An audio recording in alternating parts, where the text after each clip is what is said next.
பட்டுக்கோட்டை பக்கத்தில் சேதுபாவா சத்திரத்தில் நிர்வாகி வீட்டு புதுமனை புகு விழா அதுக்கு போகிறோம். அதுக்காக வந்திருக்கேன். நாளைக்கு சீர்காழியில் எங்கள் மாவட்ட கழக செயலாளர் பாரிவள்ளலுடைய மகன் திருமணத்திற்காக வந்திருக்கிறோம். நீங்க தான் கேட்கணும். வேற திமுக விட்டு நினைக்கிறவங்க இருக்கிறவங்க தெரியாம போயின்னு சொல்லி ஓபிஎஸ் உடைய ஆதரவாளர் ஐயப்பன் சொல்லியிருக்காரு. இவர் வேல்முருகன் சொல்றாரு. வேல்முருகன் சொல்றாரு. ஓபிஎஸ் உடைய ஆதரவாளர் வேல்முருகன் சொல்றாரு. திமுக வேல்முருகன் சொல்லட்டும். அவர் சொல்றாரு. அவர் திமுக கூட்டணியில் இருக்காரு. அவர் சொல்றாரு.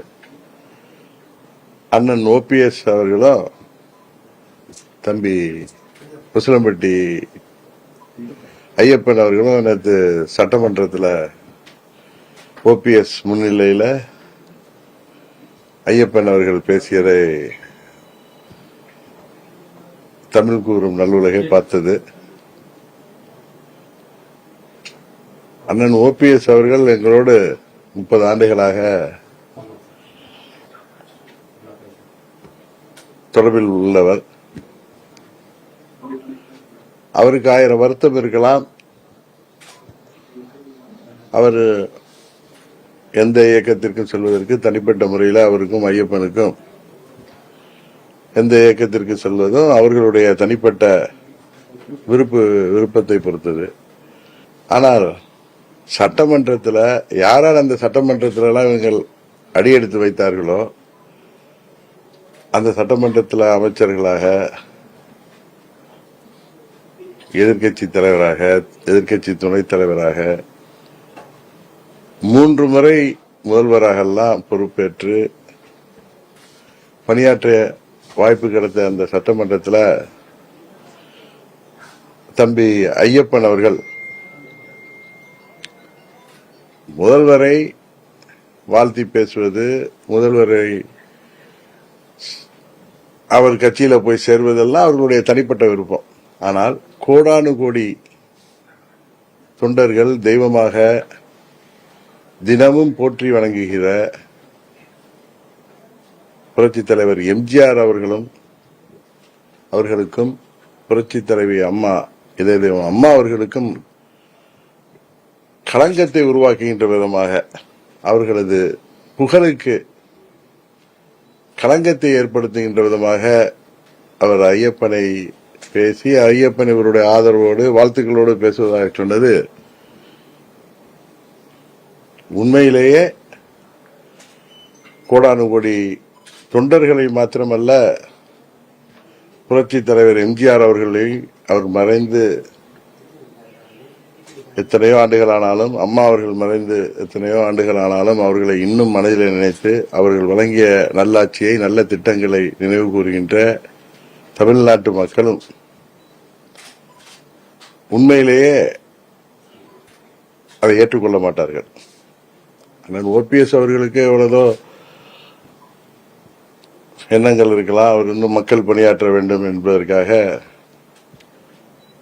இன்னொரு கட்சிக்கு கூட செல்லலாம். அவரும் உசிலம்பட்டி சட்டமன்ற உறுப்பினர் தம்பி ஐயப்பனும். ஆனால் அம்மா அவர்கள் இருந்தவரை பரதனாக நடித்துவிட்டு அம்மா அவர்கள் மறைவுக்கு பிறகு முதல்வராக்கியவர்களுக்கு,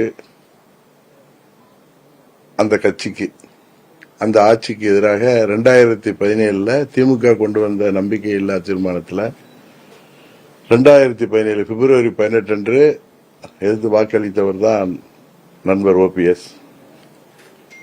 திரும்பவும் அவர்களை பெருந்தன்மையாக மோடி அவர்கள் ஏற்றுக்கொண்டு அண்ணன் இபிஎஸ் அவர்களோடு பேசி அவரை துணை முதல்வராக்கி அம்மா அவர்களும் புரட்சித் தலைவராக உருவாக்கப்பட்டு அம்மா அவர்களால் கட்டி காக்கப்பட்ட அந்த இயக்கத்தில் இன்றைக்கு சொல்கிறார் பொதுச் செயலாளர் பதவி முக்கியம், இந்த எல்லா தேர்தலும் பொதுச் செயலாளர் பதவியை தலைவர் காலத்தில் இருந்த மாதிரி சட்டத்திட்ட விதிப்படி தொண்டர்கள் தான் தேர்வு செய்யணுங்கிறது. ஆனால் முதலாக அவர் ஒருங்கிணைப்பாளராக தேர்ந்தெடுக்கப்பட்ட பொழுது எப்படி சட்டத்திட்டங்கள் உருவாக்கினார் அவர் என்பது எல்லோருக்கும் தெரியும். என்ன ஒன்று தெரிகிறது என்றால், நண்பர் ஓபிஎஸ் அவர்கள் தனக்கு பதவி வேண்டும் என்பதற்காக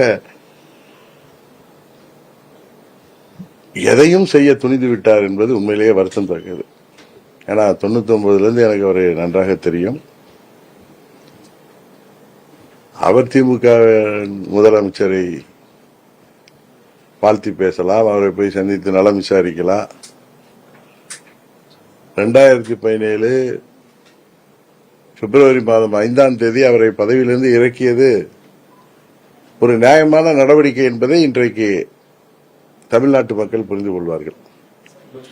ஏன்னா அவர் திமுக போய் சேரட்டும், அங்க அவர் பதவிக்கு வரலாம், வர முடியாம போலாம், அதெல்லாம் மக்கள் தீர்மானிப்பார்கள். ஆனா புரட்சி தலைவருக்கும் அம்மா அவர்களுக்கும் களங்கம் விளைவிக்கின்ற விதமாக, அவர்களுடைய புகழுக்கு களங்கம் விளைவிக்கின்ற விதமாக அவர்கள் செயல்பாடு உண்மையிலே யாராலும் மன்னிக்க முடியாது. இன்றைக்கும் உப்பை தின்றவர்கள் தண்ணீர் குடித்துதான் ஆகணும். அதற்கான பதிலை அவர்கள் சொல்லித்தான் ஆக வேண்டும் மக்கள் மன்றத்தில். அதை விட இன்னொரு சிறப்பு என்னன்னா, அங்க துரியோதன கும்பல் மாதிரி இவங்க 2 பேரும் பேசியதை ரசித்து, புன்முறுவலோடு ரசித்து, கைதட்டி ரசித்த அந்த துரியோதன கும்பலை பார்த்தது எனக்கு மார்ச் 25, 1989 ஞாபகம் வந்தது. அம்மா அவர்களை அன்றைக்கு அவர்கள் எப்படியெல்லாம் அவமானப்படுத்தினார்களோ, இன்றைக்கு அந்த கும்பல் கைதட்டி அதை ரசித்தது,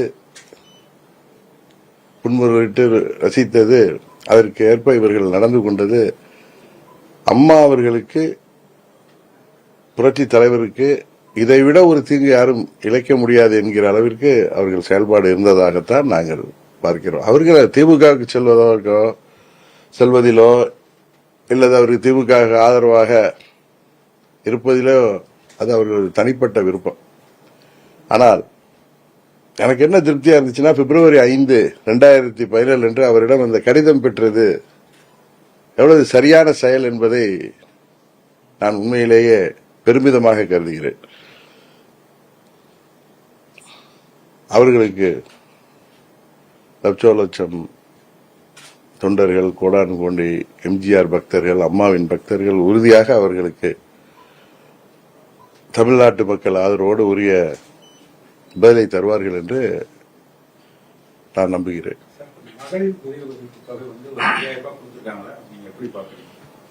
5000 இல்ல 50,000 கொடுத்தாலும் இந்த ஊழல் ஆட்சி, மக்கள் விரோத ஆட்சி, அனைத்து தரப்பு மக்களும், அது பொதுமக்கள்ல இருந்து விவசாயிகள், அரசு ஊழியர்கள், ஆசிரியர்கள், மின்சாரத்துறை ஊழியர்கள், போக்குவரத்து துறை ஊழியர்கள், பால்வாடி ஊழியர்கள், பகுதி நேர ஆசிரியர்கள், இளைஞர்கள், மாணவர்கள் என அனைத்து தரப்பினருக்கும் கொடுத்த வாக்குறுதிகளை எல்லாம் நிறைவேற்றாமல் மக்களை ஏமாற்றிக் கொண்டிருப்பவர்கள், எப்படியாவது பணநாயகத்தை நம்பி பணபலத்தால் இந்த தேர்தலில் வெற்றி பெற்று விடலாம் என்று நினைத்துக் கொண்டிருந்தவர்கள், தேசிய ஜனநாயக கூட்டணி முழுமை பெற்றவுடன் அம்மாவின் தொண்டர்கள் ஓரணியில் திரண்ட பிறகு உண்மையிலேயே அவர்கள் அச்சமுற்று இருக்கிறார்கள் என்பதாக தான் அவர்களுடைய செயல்பாட்டில் தெரியுது. அதனாலதான் அவசர கதியில 3 மாதங்களுக்கு 3000 கோடை கால சிறப்பு ரீதியாக எல்லாம் பணம் கொடுத்திருக்காங்க. இதுல என்ன ஒரு பெரிய வருத்தத்தக்க நிகழ்வுன்னா, உங்களுக்கு எல்லாம் தெரியும், நமது ஆதி திராவிட மக்கள் மற்றும் எஸ்டி பிரிவு மக்களுக்கான அந்த அவர்களுக்கு வளர்ச்சி நிதியில 11,000 கோடிக்கு மேல் நிதியை இதற்காக மடைமாற்றம் செய்திருப்பதாக வருகின்ற தகவல்கள் இன்னும் வேதனை அளிக்கிறது. அவங்க 50,000 இல்ல, வீட்டுக்கு 1 லட்சம் கொடுத்தாலும் இந்த தேர்தலில் திமுக உறுதியாக தமிழ்நாட்டு மக்களால் உறுதியாக தோற்கெடுக்கப்படுகிறது. அந்த பயத்துலதான் போச்சர்ஸ் மாதிரி சில கட்சிகள் எல்லாம் பிடிச்சிருக்காங்க. அதை சில பேர் ஊடகங்கள்ல பாக்குற அது பெரிய ராஜதந்திரமாக பேசுகிறார்கள். அதெல்லாம் படநாயகத்தின் வெற்றி தானே தவிர அது முதல்வருக்கான வெற்றி அல்ல.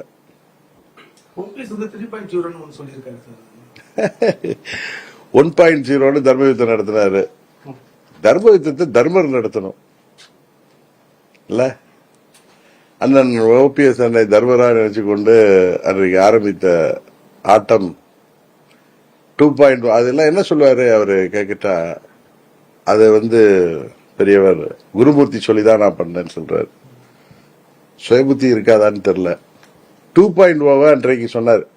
தர்மயுத்தம் 2.0 நான் நமது முன்னாள் அமைச்சர் வைத்தியலிங்கம் அவர்களும் சகோதரர் மனோஜ் பாண்டியன் அவர்கள் சொல்லிதான் ஆரம்பிச்சேன். இப்ப 3.0 யார் சொல்லி ஆரம்பித்தார் என்று தெரியவில்லை. இது அவருக்கு உண்மையிலேயே இது நல்ல பாடத்தை போகட்டும். ஏன்னா தர்ம யுத்தத்தை தர்மம் நடத்தணும், அதர்மவாதிகள் நடத்தலாம். அது அதர்மத்துல தான் அவர்களுக்கு முடியும். அதாவது போய் முடியுது, எங்க போய் சேர்றாங்க? துரியோதன கூட்டத்துல போய் சேர்றாங்க. அதான் உண்மை. சார், நீங்க மாநில அரசியல் இருப்பீங்களா, மத்திய அரசு தேசிய இப்ப பாராளுமன்ற தேர்தல் ராஜ்யசபா அங்க ராஜ்யசபா போட்டிடுங்களா இல்ல சட்டசபையில போட்டிடுங்க? நான் உங்கள்கிட்ட சொல்லிட்டேன், சட்டசபை தேர்தலில் நான் போட்டியிடவில்லை. ராஜ்யசபா உறுப்பினர் பதவிக்கும் நான் கேட்கவில்லைன்னு சொல்லிட்டேன். ஏதோ ஊடகத்துல ஏதோ செய்திகள்லாம் வருது, நான் கேட்கவும் இல்லை. யூகத்துக்கெல்லாம் நம்ம பதில் சொல்ல முடியாது. நாங்கள் அதற்காக தேசிய ஜனநாயக கூட்டணியில் அங்கம் வகிக்கிற பாஜக கூட்டணியில நாங்கள் மீண்டும் இணைந்திருக்கிறோம். நான் பாஜக தலைவர்கள்ட்ட திமுகவை வீழ்த்த அம்மாவின் தொண்டர்கள் ஓர் அணியில் இணையணுங்கிறது தான் டெல்லியில் உள்ள பாஜக தலைவர்களின் விருப்பம். அதற்கு 21 நான் நட்புக்கரம் நீட்டினேன். அப்பொழுது முடியாமல் போனது, இப்பொழுது அது நிறைவேறியிருக்கிறது. அம்மாவின் தொண்டர்கள் 99.9% ஓர் அணியில் இணைந்து எங்களுக்குள் இருந்த மனமாச்சரியங்கள் எல்லாம் மறந்துவிட்டு அம்மாவின் ஆட்சி கொண்டு வர வேண்டும், தேசிய ஜனநாயக கூட்டணி ஆட்சி தமிழ்நாட்டிலே அமைய வேண்டும் என்பதற்காக எல்லாம் ஒன்றிணைந்திருக்கிறோம். உங்களுக்கு தெரியும், யாரோ ஒரு சிலர் தங்களுக்கு பதவி இல்லை, வீட்டில் தூங்கிட்டு இருந்தவங்க எல்லாம் அம்மாவின் ஆட்சி வரணும், அம்மாவின் கட்சியை ஒன்றிணைப்பேன் என்று சொல்லியவர்களாம் இன்றைக்கு திடீர்னு கிளம்பி டம்மி வேட்பாளர்களை எல்லாம் நிறுத்துவதற்கும், இன்னும் சில பேர் போய் டம்மி அவர்களுக்கு அம்மாவின் தொண்டர்கள் நாங்கள் உறுதியாக இந்த தேர்தலில் பாடம் புகட்டுவோம். சீப்பை ஒழிச்சிட்டா கல்யாணத்தை நிறுத்திடலான்னு சில பேர் நினைக்கிறாங்க. அது உறுதியாக நடக்காது. கூட்டம் போட்டிருக்காங்க, தேனியில எங்க கட்சி ஆரம்பிக்க போறோம் அப்படிங்கிற மாதிரி. நாங்க திமுகவையும் உங்களையும் வீழ்த்துறதுதான் நாங்க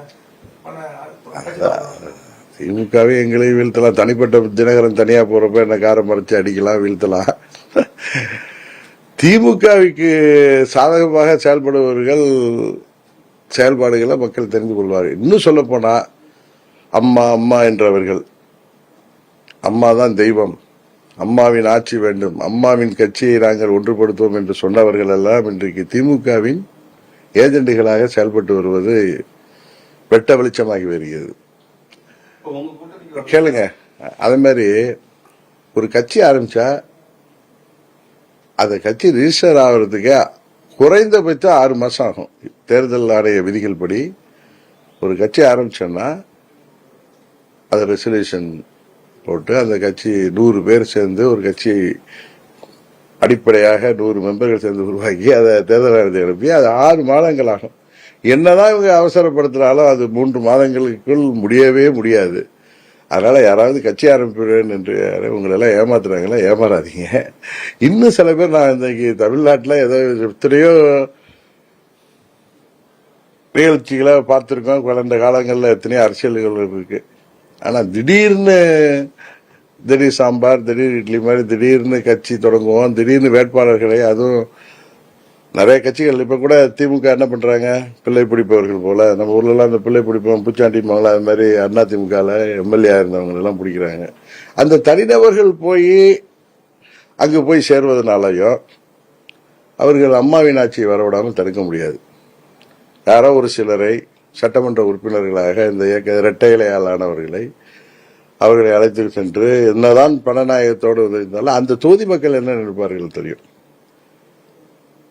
அதெல்லாம் பார்த்திருக்கோம். ஆனா இன்னொரு கட்சியில இருந்து ஆள்களை பிடித்து வேட்பாளர் நிறுத்துவதற்கு சிலர் முயற்சி இருப்பது இன்னும் விந்தையிலும் விந்தையா இருக்கு. இந்த 26 தேர்தலில் இந்த கடந்த 3 மாதங்களாக நடக்கின்ற விந்தைகள் எல்லாம் பார்க்கும் பொழுது, இன்னும் தேர்தல் நடக்கிற விந்தைகள் எல்லாம் பார்க்கும் பொழுது பல பேருடைய உண்மை சொரூபம் வெளிப்பட்டு வருகிறது.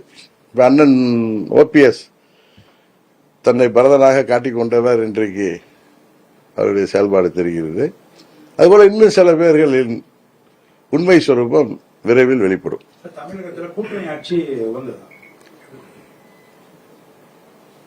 என்டிஏ கூட்டணி உறுதியாக இந்த தேர்தலில் ஆட்சி அமைக்கும். உங்க கூட்டணிக்கு வந்து சசிகலா வருவாங்க. விடிய விடிய கதை கேட்டு சீதைக்கிராம சித்தம் பாக்குறீங்க. கட்சி ஆரம்பிச்சிருக்காரு சார். ஆமா, அதை பற்றி எனக்கு தெரியல. அவரோட தேர்தலில் போட்டிட்டு சொல்லலையா? கட்சி அது தெரியல. நீங்க அவர்கிட்ட பெரியவர்கிட்ட தான் கேட்கணும். இந்த தொகுதி பங்கீடு பற்றி இந்த பேச்சுவார்த்தையை ஆரம்பிக்கல. நீங்களாதான் தொலைக்காட்சியில 6, 5, 4 அந்த ஒரு இல்ல எங்க கட்சியில தகுதியான வேட்பாளர்களுக்கு கௌரவமான முறையில எங்க கூட்டணியில சீட்டுகள் பெற்று அவர்கள் வேட்பாளராக நின்று குக்கர் சின்னத்தில் போட்டியிட்டு உறுதியாக நாங்கள் வெற்றி பெறுவோம். இந்த தேர்தலில் இதற்கு முன்பு நான் தனியாக சட்டமன்றம் சென்றேன். இந்த எங்கள் கட்சியை சேர்ந்த நிர்வாகிகள் தகுதியான வேட்பாளர்கள் சட்டமன்றத்திற்கு சட்டமன்ற உறுப்பினர்களாக செல்வார்கள். பாபநாசம் தொகுதி வந்துட்டு அமமுகவுக்கு இன்னும் கேட்கவே இல்லையா? நான் தான் சொல்றேன், இப்பதான் சொன்னேன். இல்ல நீங்க நிறைய பேச்சுவார்த்தைகள் இருக்கும், அது கட்சி கூட்டணிகளுக்குள்ள பேச்சுவார்த்தை. இன்னும் உண்மையை சொல்றேன். நான் உங்கள்கிட்ட போய் சொல்ல வேண்டிய அவசியம் இல்லை. நான் மாண்புமிகு உள்துறை அமைச்சர் அவர்களை சந்தித்து, நான் பிஜேபி கூட்டணியில் இருக்கேன். என்டிஏ கூட்டணி இருந்தாலும் அதிமுகவோட கூட்டணியில் இருந்தாலும் நான் பிஜேபி முக்கிய தலைவர்களை சந்தித்து, அது குறிப்பாக மாண்புமிகு உள்துறை அமைச்சர் அமித்ஷா அவர்கள் தான் தமிழ்நாட்டில் இந்த மக்கள் விரோத கஞ்சா புகழ் திமுக ஆட்சியை, ஊழல் பெருக்கெடுத்து ஓடுகின்ற திமுக ஆட்சியை முடிவுக்கு கொண்டு வருவதற்கு கடுமையான முயற்சியில் இருக்கிறாரு. அவருக்கு அவருடைய கரத்தை வலுப்படுத்துகின்ற விதமாக தான் நாங்கள்லாம் ஒன்றிணைந்திருக்கோம். ஏன்னா எங்களுடைய தொகுதி எந்தெந்த தொகுதி என்பதெல்லாம் நான் அவரோட கேட்டுதான், அவர் மூலம் தான் பெற்று வருவேன். வட மாநிலத்திலிருந்து வரவங்க தான் கஞ்சா பொருள்லாம் விற்கிறான்னு சொல்லி திமுக குற்றச்சாட்டு வச்சிருக்காங்க. இவங்க போய் டெல்லியிலிருந்து பேசுறாங்க. வட மாநிலத்தை சேர்ந்தவர்கள் எப்படி கஞ்சா எப்படி உள்ளார வருது, நீங்க உங்க காவல்துறையெல்லாம் என்ன பண்ணுது? இன்னைக்குதான் தொலைக்காட்சியில கூட பார்த்த ஒரு காவல்துறை அதிகாரிய டெண்டருக்கெல்லாம் ரெக்கமெண்டேஷனுக்கு போய் ஏஜெண்டா செயல்படுற மாதிரி காவல்துறையை சேர்ந்த காவலர்களே கஞ்சா வைக்கிறாங்க. எவ்வளவு கேவலமா போயிட்டு இருக்கு இந்த ஆட்சி. வெளிநாட்டில இருந்து இங்க குண்டு வைக்கிறாங்கன்னு சொல்ற மாதிரி தீவிரவாதிகள் வெளிநாட்டில இருந்து பாகிஸ்தான்ல இருந்து இங்க குண்டு வைக்கிறாங்கன்னு சொன்னா எப்படி ஒரு ஆட்சியாளர்களுக்கு அது அழகா? அது போல இது போல பேசுபவர்கள் எல்லாம் மக்கள் பார்த்து கொண்டுதான் இருக்கிறாங்க.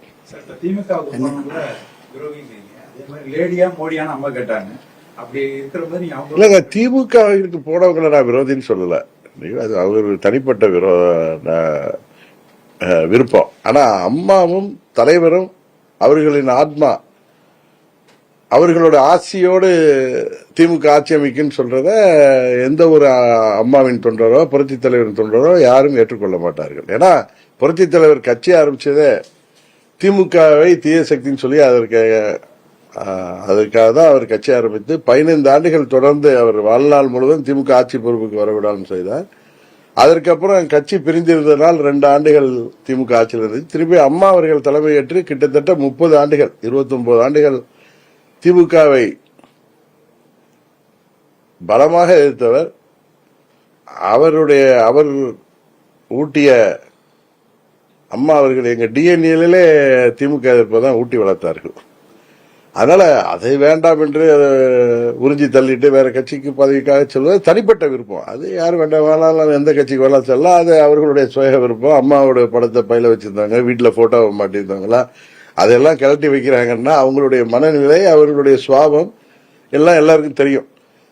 ஆனா புரட்சி தலைவர் ஆத்மா அவர்களும் அம்மாவின் ஆட்சியோடு திமுக ஆட்சி அமைக்குன்னு பேசினதை எந்த ஒரு அம்மாவின் தொண்டரும் ஈவன் தமிழ்நாட்டு மக்கள் கூட அதை ஏற்றுக்கொள்ள மாட்டார்கள். அதுதான் எங்களுக்கு வருத்தம் அளிக்கிறது. அது எங்கள் தொண்டர்களை கொந்தளிக்க வைத்திருக்கிறது. உறுதியாக இந்த தேர்தலில் அது பிரதிபலிக்கும் என்று சொல்கிறோம்.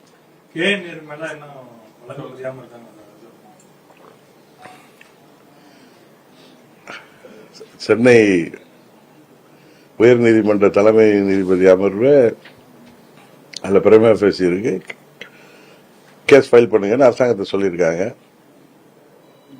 அரசாங்கம் அதை ஃபைல் பண்ணும். ஏன்னா அதுல வர்றது பார்த்தா நிறைய திமுகவின் முதல் குடும்பத்தை சேர்ந்தவர்களுக்கே அதுல தொடர்பு இருக்கிறதெல்லாம் செய்திகள் வருது. அதனால அவர்கள் நேருவை பாதுகாக்கத்தான் நினைப்பார்கள். பார்ப்போம். அது தேமுதிக அவர்களுடைய நிலைப்பாடு, அவர்கள் சொல்கிறார்கள். அதை பத்தி நாங்க என்ன சொல்ல முடியும்? அது எனக்கு தெரியாது. அது தேமுதிகவுடைய நிலைப்பாடு. அதை பற்றி கருத்து சொல்வது நாகரிகமாக இருக்காது என்று நினைக்கிறேன். எந்த கல்யாணத்துல? ஏன் பொண்ணு கல்யாணமா?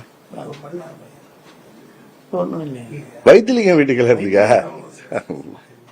எனக்கு ஒரே மகள் தான். அது கல்யாணம் நினைச்சு நான் எந்த மற்ற கட்சி தலைவர்களை நான் கூப்பிடவே இல்லை.